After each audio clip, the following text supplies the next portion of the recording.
नमस्कार। चलिए आज बात करते हैं 1947 की।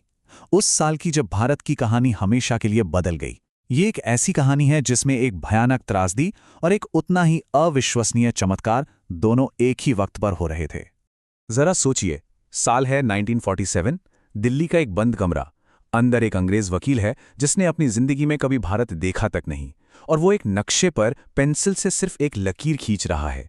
उस एक लकीर ने देखते ही देखते 2 करोड़ लोगों को अपने ही घरों में अजनबी बना दिया और लाखों जाने ले। तो आज हम इस पूरी कहानी को 4 हिस्सों में देखेंगे। सबसे पहले हम उस लकीर की बात करेंगे जो बहुत जल्दबाजी में खींची गई। फिर हम उस लकीर की चुकाई गई भयानक कीमत को समझेंगे।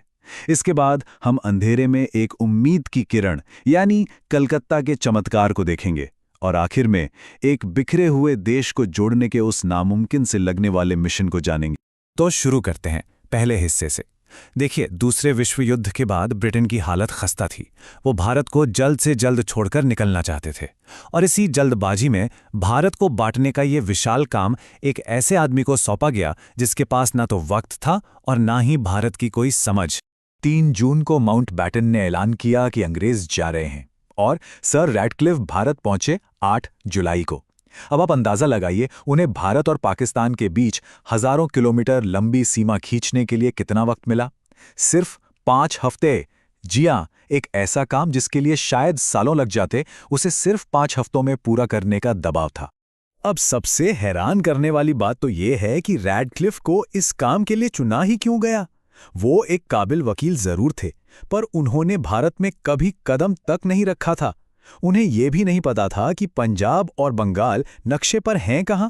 अंग्रेजों ने उन्हें जानबूझकर चुना था क्योंकि वो निष्पक्ष थे।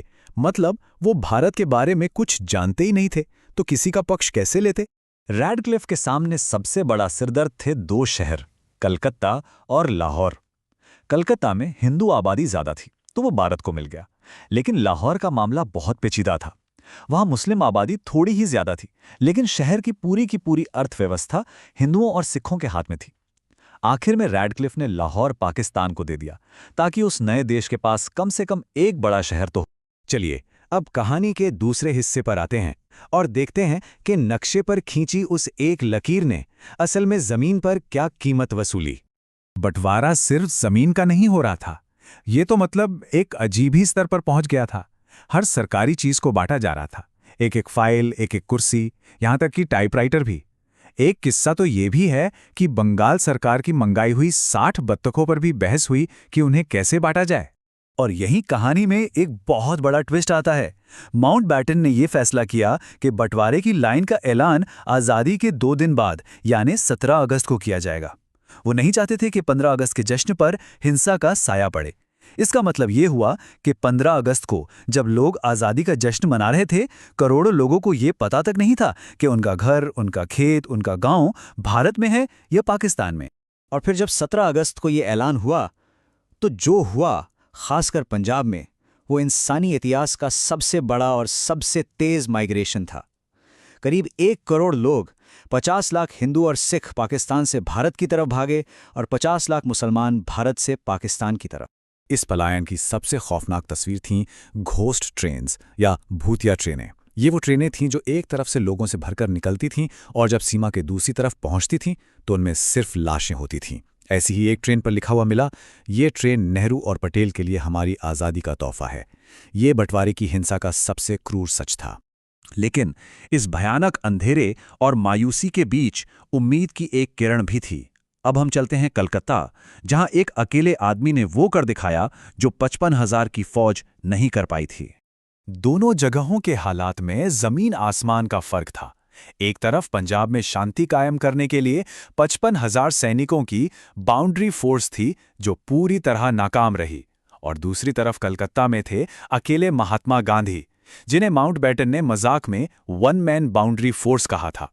और नतीजा, एक चमत्कार हुआ ये कि जब पंजाब से आ रही हिंसा की खबरों ने कलकत्ता का माहौल बिगाड़ दिया, तो 78 साल के गांधी आमरण अनशन पर बैठ गए। सिर्फ 3 दिनों में उनकी हालत बिगड़ने लगी और इसका असर पूरे शहर पर हुआ। हिंदू, मुस्लिम, सिख सब शांति के लिए सड़कों पर उतर आए।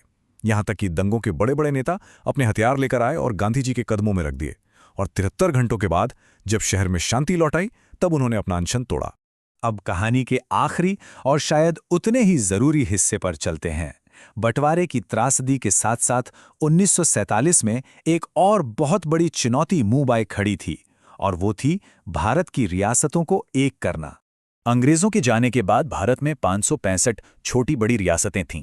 इन सभी के राजाओं को ये आज़ादी थी कि वो चाहें तो भारत में शामिल हों, पाकिस्तान में शामिल हों या फिर एक आज़ाद देश बने रहें। सरदार पटेल इस खतरे को बखूबी समझ रहे थे। उन्होंने कहा था कि अगर ये 565 रियासतें आज़ाद हो गईं, तो भारत का नक्शा एक स्विस चीज़ जैसा हो जाएगा, जिसमें हर तरफ छेद ही छेद होंगे। ऐसा देश कभी एक होकर काम ही नहीं कर सकता था। और यहीं पर भारत और पाकिस्तान की रणनीति में एक बहुत बड़ा फर्क दिखाई देता है।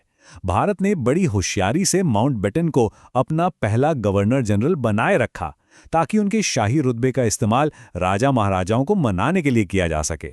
वहीं दूसरी तरफ जिन्ना ने खुद को गवर्नर जनरल बना लिया, जिससे माउंटबेटन उनसे दूर हो गए।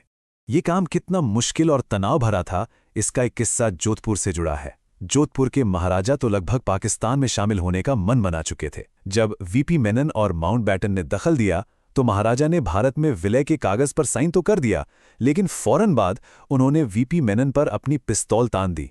सोचिए, इतना ज्यादा तनाव था। और फिर आता है सबसे पेचीदा मामला, कश्मीर का।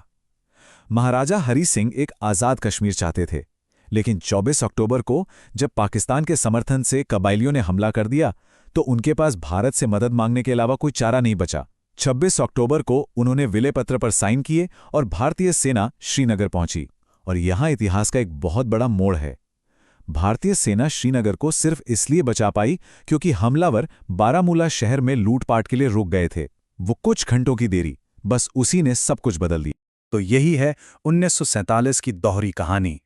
एक तरफ एक लकीर ने एक भयानक त्रासदी को जन्म दिया, जिसका दर्द आज भी महसूस होता है, और ठीक उसी वक्त सैकड़ों बिखरी हुई रियासतों को जोड़कर एक देश बनाना किसी चमत्कार से कम नहीं था।